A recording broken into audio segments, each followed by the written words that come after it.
Olá, muito boa noite para você. Agora são 9 horas e 2 minutos. Começa agora mais uma edição do programa Sala Debate. Esta noite vamos falar sobre o mercado de jogos eletrônicos no país. Dados da Associação Brasileira de Desenvolvedoras de Jogos Digitais, a Abra Games, revelam que o Brasil é o país onde o mercado mais cresceu no ano de 2012. O que será que mudou nesses últimos 2 anos? Qual é a previsão para os investimentos em 2014?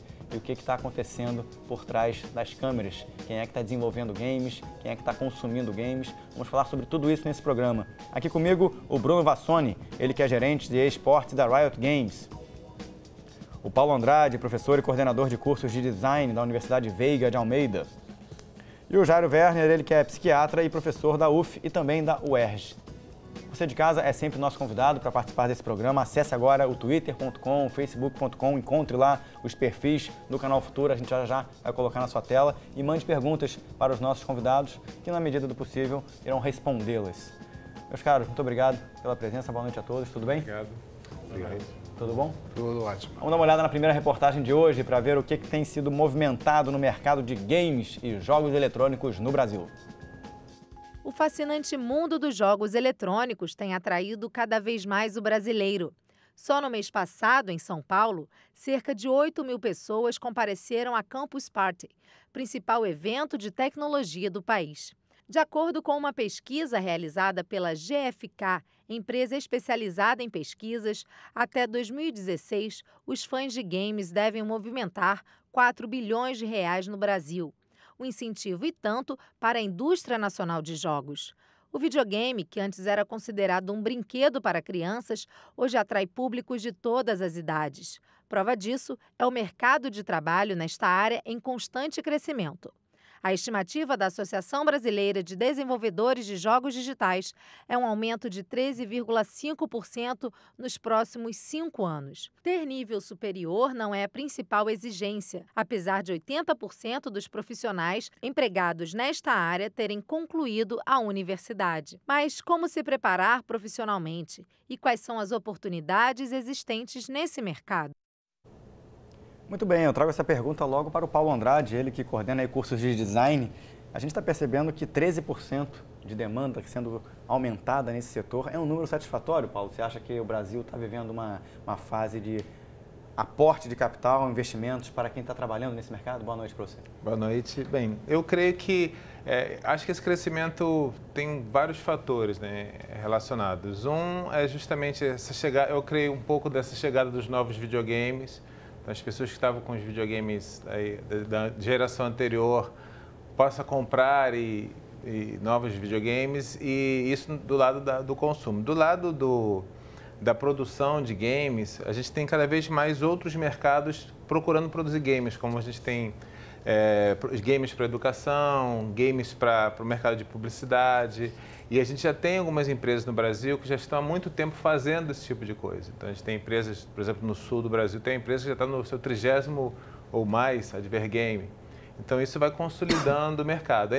A gente ainda tem muito que trilhar, até porque a gente ainda tem um problema de custo dos jogos, né? O jogo ainda é meio caro, a produção é muito esmerada lá fora, então a gente chegar num nível lá de fora é complicado. Mas a gente tem uma coisa muito boa, que são os jogos para as plataformas móveis, né? Os jogos para iPhone, para Android, que abrem um espaço para o pequeno desenvolvedor, para aquele exército de um homem só. Então, isso movimenta. E esse mercado é um mercado poderosíssimo, né? Porque os jogos são baratinhos, são gratuitos, e qualquer pessoa pode, de repente, pode surgir o próximo grande jogo a qualquer momento, né? Bruno, boa noite para você. Boa noite, José. Tudo bem. Você que está envolvido aí diretamente na utilização desses games, queria que fizesse uma análise rápida. O que você percebe que mudou no Brasil nos últimos 20 anos, de quem está envolvido nesse mercado, consumindo esse mercado? Onde é que nós estamos? A gente está no momento agora que eu acho que está começando a ganhar momento, né? Eu acho que não só que tem mais instituições de ensino apostando no desenvolvimento de games de fato, O Brasil está passando por um boom, tem mais empresas estrangeiras, inclusive, também vindo para o Brasil e lançar os seus produtos. Eu trabalho numa empresa que é a Riot, que tá aqui há 1 ano e meio, na verdade, lançando League of Legends, que lançou e vem dando suporte para League of Legends no Brasil, e a gente já está com uma equipe de 50 pessoas aí em São Paulo, e planejando crescer ainda muito mais. E como essa, tem outras empresas que estão vindo para cá agora por causa desse boom de mercado. Então, acho que o mercado está mais consolidado e não para de surgir novas opções. Acho que uma das opções principais é a questão de ampliar um pouco o escopo, além da questão do game de fato sendo desenvolvido, mas também do ecossistema que existe em torno dele.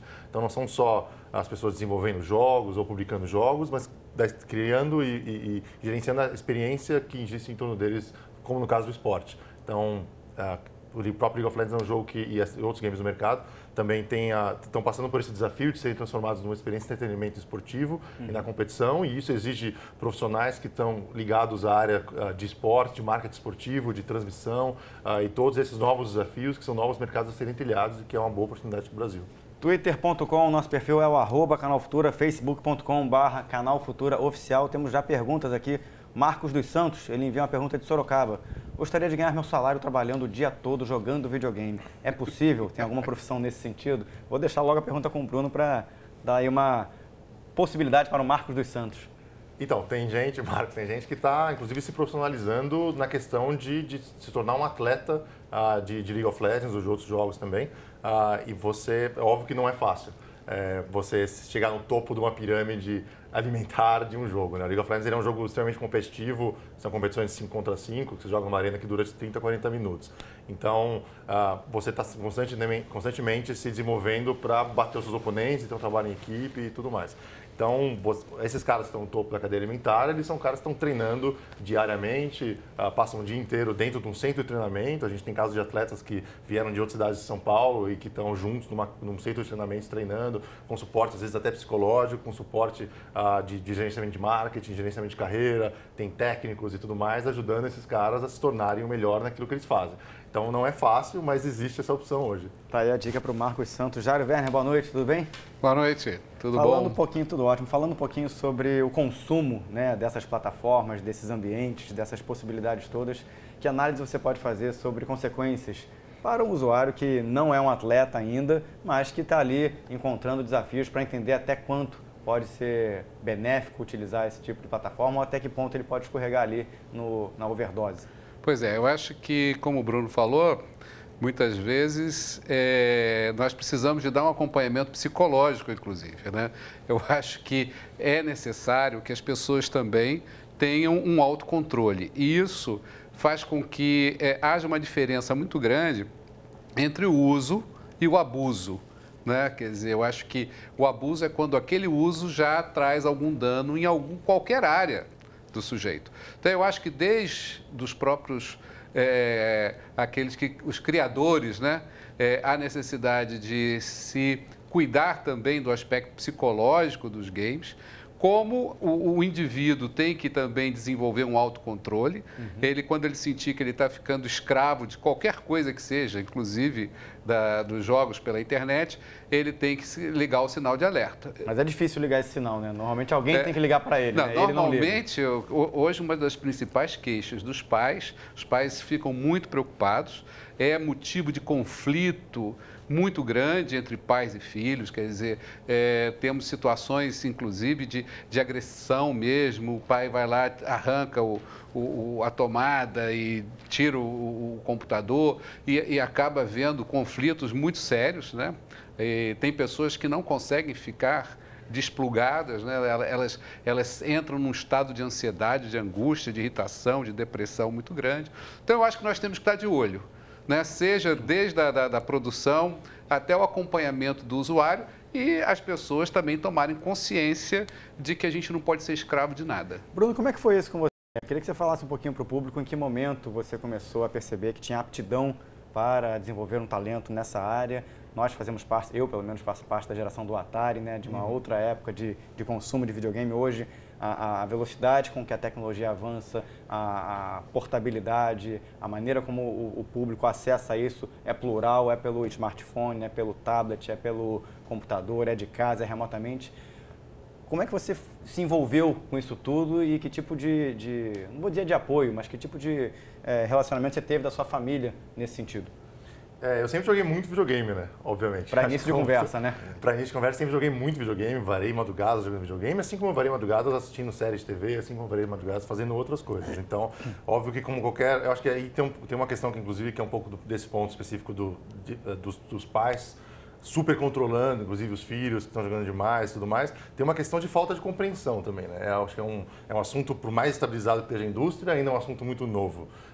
E o que dirá de falar da parte do competitivo do esporte, mas que é muito mais recente. Mas mesmo o videogame ainda é algo muito novo, principalmente no Brasil. Então falta muita compreensão e às vezes a primeira atitude das pessoas é atacar em vez de tentar entender. Então isso acontece às vezes.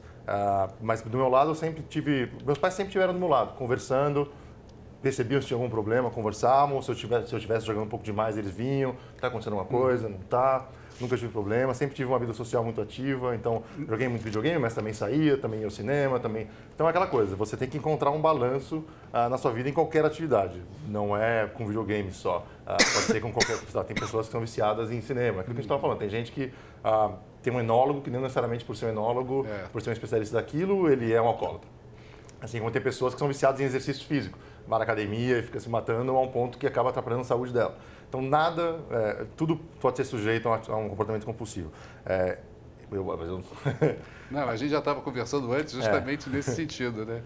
Mas especificamente sobre mim, então eu sempre tive esse suporte, meus pais nunca conversavam quando precisavam, e aí eu comecei a trabalhar com isso. Eu cursei jornalismo na PUC, comecei a trabalhar, enfim, com o mercado de entretenimento, na verdade. Quando começou o fenômeno das lan houses, eu peguei bem no começo. Então ali eu comecei a entrar em contato com as lan houses, com o que era essa cultura nova que estava surgindo ali, das pessoas jogando juntas, saindo inclusive da frente do computador para ficarem juntas na frente do computador, mas em última instância era uma experiência social. E aquilo foi crescendo, eu fui entrando em contato, comecei a organizar eventos, comecei a trabalhar com marketing e esportivo, né, com marketing esportivo para games, e daí foi desenvolvendo e foi crescendo a partir daí. Pergunta chegando aqui pelo Facebook, o Luiz Gonçalves Júnior. Paulo, seremos somente consumidores no Brasil ou poderemos ser também criadores de games? Nossa nova geração brasileira está preparada para isso? Acho que a gente começou falando um pouquinho, mas queria que você trouxesse mais informações aí para o Luiz Gonçalves Júnior. Obrigado, Luiz, pela participação. Bem, a área de games, primeiro, né, nós produzimos games, nós já temos vários games, só que nós temos games para certos nichos. A gente tem muito advergame no Brasil, tem campanhas publicitárias que estão amarradas a ter um game, alguma plataforma. Então, a gente já produz. A questão é que a gente não produz ainda jogos que tem um alcance mundial muito forte. A gente tem classificações de jogos. Por falta de qualidade, por estágio de desenvolvimento? Na minha opinião, né, a gente tem esses vários fatores. A gente tem o primeiro fator, a educação. A gente tem poucas instituições formando profissionais. Então, se você tem uma área onde você consegue contar nos dedos quantas universidades existem para formar profissionais na área de jogos especificamente, você tem um problema, você está formando pouca gente. Ao mesmo tempo, também tem aquela questão, mas se a gente tiver muitas escolas, nós temos muitas empresas nascendo, será que temos empresas para absorver essas pessoas? E aí entra um caminho que é necessário para uma indústria nova, que é apoio do governo. Ou seja, nós podemos, o game ele precisa, no Brasil, na minha opinião, de investimento do governo para que ele se desenvolva. E o investimento não significa também necessariamente aporte só de dinheiro, mas redução de impostos para que torne o processo, torne uma empresa nova de games viável. Senão a gente acaba ficando assim, sempre numa situação muito complicada. E já teve casos de empresas de games que vieram para o Brasil, de outros países, que vieram, ficaram e foram embora. E uma das reclamações era a questão de impostos, né, de tratar isso. Então, a gente tem uma situação complicada. Agora, o que nós temos hoje em dia certo qualquer um pode lançar um game, colocar no mercado mundial e, de repente, ganhar muito dinheiro. Pois é, mas isso de que maneira? O Bruno estava falando aqui, estudou jornalismo e acabou se envolvendo com o mercado de game, talvez por uma outra porta, né? Se você tivesse tido a intenção, à época, de procurar formação nessa sua área, você teria encontrado ou você acabou dando murro em ponta de faca para conseguir se desenvolver? Foi espírito empreendedor, sair vendo tentativa e erro, porque especificamente nas duas áreas que eu estou mais envolvido, né, que são toda a parte de gerenciamento de comunidade, que de novo não é uma disciplina tão bem desenvolvida no Brasil, e esporte eletrônico, que é algo que sai desenvolvido no mundo, é uma coisa extremamente nova, não tem muito para onde correr. Você tem que ir meio na tentativa e erro. O que você tem você pode aprender com outras áreas, né? Enfim. Então a gente agora está montando, a gente planeja montar uma estrutura que está fazendo lá fora de transmissão, por exemplo, dessas partidas. Então transformar isso num esporte de verdade, que passe com de qualidade de transmissão, que outros esportes tradicionais também tenham. Então para isso você precisa de profissionais qualificados, mas não só no mercado de liga games, de organização, tem instituições que estão se formando para organizar esses eventos? Sim, porque você precisa de profissionais de audiovisual, de outros mercados, de marketing esportivo. Já teve casos, por exemplo, de um técnico da seleção brasileira de vôlei que ajudou uma equipe de cyberatletas, né, a se desenvolver. Porque é o mesmo tipo de conflito que se gera e problemas de equipe, das pessoas que precisam atuar como uma falange, né, por exemplo, que tem muita coordenação para não precisar mais falar entre eles, agirem, né, sabendo que um está cobrindo o outro, tal, dentro de uma partida, é o mesmo tipo de treinamento que você precisa ter acompanhamento numa equipe profissional. Então tem vários... Está ampliando um pouco agora o escopo de profissionais que podem trabalhar com game, de profissionais que esse mercado está... Mas para crescer, precisa que esses profissionais existam, né? Agora, inclusive, ele falou uma questão de tribunais, né? Que já se organizam jogos de competição para evitar Eu achei interessante. Né? Essa toxicidade, né, que você falou que pode existir nos jogos, já está se pensando, já está se usando formas vamos dizer assim, de coibir um pouco os excessos, né? Não é isso? Porque o League of Legends ele é um jogo que ele é online, de equipe, e tem a questão um pouco de semi-anonimato, onde você tem um apelido, você não usa o nome real e tudo mais. Então, óbvio que isso, como qualquer canal de internet, facilita com que as pessoas não é a cara delas, elas às vezes são um pouco mais tóxicas, acabam extrapolando e tudo mais. Então acontece, qualquer plataforma online.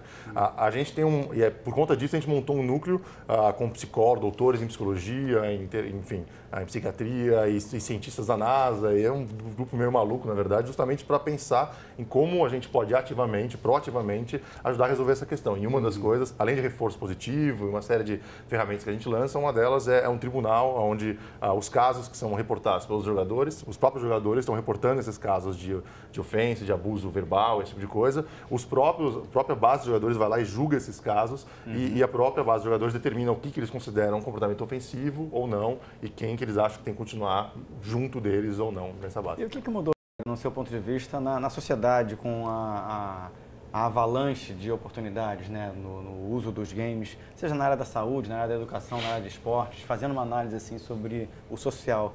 O que mudou na sociedade moderna nesses últimos anos? Eu acho que mudou a linguagem. E a linguagem é um instrumento, e não só um instrumento do pensamento, mas ela constitui o próprio pensamento. Então, nós estamos numa fase de transição onde as crianças, né, eu vi um vídeo de uns bebês que, em vez de passar páginas, ele tenta tocar, né, fazer o touch da folha, né, como se aquilo ali não mais naquele movimento, né, de virar as folhas de um livrinho, etc. Né? Então, isso mostra que está se criando redes neuronais decorrentes de uma nova linguagem. Né? Então, isso muda, né, a maneira de ver o mundo, muda uma série de critérios, inclusive de valores, né? Quer dizer, e faz as pessoas, como o pensamento verbal, né, foi um grande salto na evolução, né? Você imagina quando você fala, o signo linguístico te liberta do aqui e do agora, né? Porque você pode ir para o passado, para o futuro e etc. Então, agora imagina o impacto dessa nova linguagem também, né? Quer dizer, sobre os processos psíquicos e sociais, né? Quer dizer, o social transformando o biológico. Eu acho que isso, para mim, é um grande impacto aí que a gente tem que monitorar, acompanhar para entender, né? E hoje, Paulo, o que o poder público poderia fazer para desenvolver, tanto de um lado na área do consumo, na área do usuário, mas também no desenvolvimento, no fortalecimento de instituições, na organização de ligas, no desenvolvimento de produtoras? Por exemplo, quantas desenvolvedoras de games hoje atuam e se sustentam no Brasil? Eu conheço algumas empresas, né, tenho contato com algumas empresas. Aqui no Rio de Janeiro existe um braço da International Game Developers Association, a IGDA, chama de IGDA Rio, e é uma comunidade, né? O IGDA promove a ideia da educação, da construção da indústria, etc. E então, acho que todos os desenvolvedores do Rio estão dentro dessa comunidade. Então, existem algumas empresas que já estão caminhando direitinho. Agora, existem outras que estão começando. E normalmente são empresas muito jovens. Então, a primeira questão é essa questão dos impostos. Tem que simplificar os impostos para essas empresas, né? O governo já fez algumas ações, como no passado chamado Joga Brasil, onde ela premiava em dinheiro projetos de jogos. Vários jogos saíram. Campo de incentivo para inovação científica. Existe, por exemplo, incentivo para inovação científica, existem editais de várias fontes de fomento para jogos. Eu tenho alguns amigos da universidade, né, da UF, onde eu ainda estudo, faço doutorado, que ganharam dinheiro e criaram jogos. Por exemplo, um deles criou um jogo para crianças com síndrome de Down, que virou reportagem em vários países, né, porque é uma outra abordagem para socializar a criança, etc. Então, existe muito espaço. Assim, o que eu acho que tem que ser feito pelo governo é continuar olhando para essa indústria poderosa, como ela deve ser olhada. Pois é, né? Que vem mais perguntas pelo Facebook aqui, facebook.com/canal Futuro Oficial. Bruno, você conhece o Pedro Bartolomeu? Pedro Bartolomeu. Conhece? Pedro Bartolomeu faz uma pergunta aqui, olha, falta apoio do governo, entendimento da sociedade que os games podem gerar para os jovens hoje em dia, né? O que você tem a dizer sobre isso? Sobre apoio... Falta de apoio do poder público e também de entendimento da própria sociedade do potencial dos games na cultura do jovem. É aquela coisa que a gente estava falando, né? Então, ele cita aqui novo. Até o League of Legends no Japão, que é como se fosse futebol no Brasil. Sim, na Coreia e na China passa na televisão. Então, da mesma maneira que você liga no horário nobre para assistir uma partida de futebol, você está assistindo uma partida de League of Legends na televisão. Então, já é algo extremamente consolidado já há mais de 10 anos. No Ocidente, é algo que está começando agora, e aí o League of Legends vem encabeçando isso, mas tem outros jogos também, é toda uma mudança de comportamento mesmo, de trazer um pouco esse nível de qualidade competitiva para o game também, de outros esportes nacionais para o game. E aí existe um pouco essa questão onde a sociedade em geral, enfim, a opinião pública não conhece direito o que está acontecendo. Não só games, por mais consolidados que esteja aí, nós somos muito novo do Brasil, e esportes mais ainda. Então, você pega, por exemplo, na própria Campus Party, que a gente viu aí o vídeo. A gente teve uma competição há 2 anos atrás de League of Legends que tinha 1.000 pessoas simultâneas assistindo. E essa era a média em competições no Brasil. Ano passado foram 30 mil pessoas simultâneas assistindo. Esse ano foi 100 mil pessoas simultâneas assistindo. 100 mil pessoas? Simultâneas assistindo. Isso no Brasil. Lá na última final mundial do League of Legends, que foi no Staples Center, inclusive, foi de uma das arenas máximas do esporte mundial, onde o Lakers joga e tudo mais em Los Angeles. A gente tinha 15 mil pessoas ao vivo, mas 38 milhões de pessoas assistindo pela transmissão da internet, por canais de televisão, enfim, eram 8 milhões simultâneos, é um número absurdo, assustador, mas muito recente, então que está crescendo muito rápido. Então, é óbvio que falta um pouco de compreensão e acho que é natural, inclusive, que acho que os pais querem entender um pouco melhor, entender aonde que seus filhos estão se metendo, as pessoas que estão se dedicando para isso. Pois é, acho que tem muitas questões a serem removidas e aí que a gente está aqui para isso. Acho que esse debate é um ótimo primeiro passo para a gente começar a realmente ajudar essa questão a ter mais visibilidade. Nesse sentido, assim, até para poder consolidar o conhecimento da sociedade, ações práticas que poderiam ser feitas. A gente tem ali investimento, subsídio, taxação de impostos e tudo mais, mas no dia a dia, não sei se na escola, na mesa do bar, na roda de conversa, como é que isso ganha força num país com as nossas características? Claro que nós não temos culturalmente, né, a posição que o Bruno acabou citando ali do Sudeste Asiático, de que isso acontece no horário nobre da televisão e é fruto de uma grande audiência. E aí, existe essa possibilidade de desconstrução? Eu acredito que sim. Ou de construção de mídia, de audiência? Eu acredito que sim, porque é muito... A gente hoje em dia, né, nós viemos de uma época onde a gente tinha algumas poucas mídias, jornal, televisão. Hoje você tem múltiplas mídias, diversas formas de interação. Então, o videogame, ele é mais um tempo que a pessoa dedica para se entreter. E nesse entretenimento ele conhece pessoas, ele quer competir, ele quer melhorar.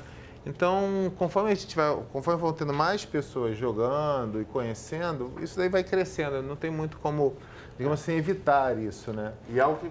É que as pessoas gostam. Se você gosta muito de uma coisa, assim, e outras pessoas também gostam, vai naturalmente crescendo. E é claro que as empresas têm interesse que cresça e para isso elas vão criar diversos mecanismos para tornar isso interessante e que torne de forma sadia também, né? É que é um pouco o nosso papel de criar, nesse rumo de criar uma experiência competitiva de entretenimento, não é óbvio só transmissão, só competição. Tem todo um ecossistema. Então tem pessoas que estão se juntando em bares com amigos, às vezes 100, 200 pessoas que se juntam num bar, num restaurante, na casa de alguém para assistir uma competição dessa. Então cada campeonato desse que acontece, tem dezenas desses que acontecem pelo Brasil. Você tem grupos de pessoas se juntando em faculdades, universidades. A gente tem em mais de 100 faculdades no Brasil hoje, você tem grupos de pessoas que gostam do jogo e gostam de assistir isso competitivamente, também se juntam e estão começando a surgir inclusive campeonatos entre as faculdades agora. A gente acabou de ter isso no Brasil, lá fora já está, de novo, bem consolidado. Esse final de semana teve um campeonato nos Estados Unidos, da final da Liga Universitária, que distribuiu $100 mil de premiação em bolsa universitária nos Estados Unidos, em faculdades nos Estados Unidos.